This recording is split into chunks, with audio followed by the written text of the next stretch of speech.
So hi everyone, today I am going to review this mascara GMCY. This is a mascara waterproof. It is a popular, affordable, and waterproof makeup product designed to deliver 72-hour volume, length, and curl. And for konting kaalaman, ang GMCY is a Chinese makeup brand. So pinresent lang siya dito sa Philippines. And for Mo and Fo, this mascara is cosmetic, commonly used to enhance the upper and lower eyelashes. And this is the day 2 using mascara. So as you can see, talagang naging dull eye yung mata ko. Dahil guys, kapag itong yung mascara ginamit nyo, nakaka-dull eye talaga siya dahil nai-enhance niya yung mga pilik mata natin. So ngayon naman, ipapakita ko sa inyo kung paano ko siya ina-apply. Of course guys, hindi nyo na makikita na nag-curl na ako dyan. And ang ginawa ko na lang is to spread the mascara para magkaroon ng motion yung ating lashes.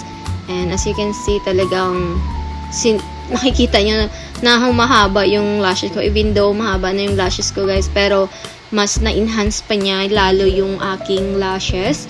Kahit na hindi ka na maglagay ng fake lashes, kasi no need na, kasi maganda na talaga siya guys. Dahil parang maglagay ka na rin ng fake lashes. Ngayon naman mag-apply tayo sa lower lashes natin. And ayan, kung mapapansin nyo, di ba humahaba yung lashes ko. Talagang enhance niya yung mga pilik mata natin guys. Ayan, parang naglagay na rin talaga ako ng fake lashes. So this is the finished product. Yes, guys, I love it. Super ganda. And talaga maglo-long lasting yan dahil na-review ko na po ito. And hanggang buong maghapon, nandyan pa rin po ang pilik mata. Even though na naghilamos ka na, hindi pa rin siya natatanggal. So, ngayon naman, this is the final look without ring light or light.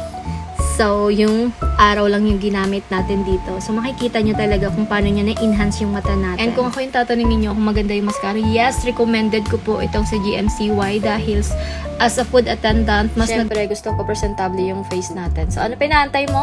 Nasa link lang.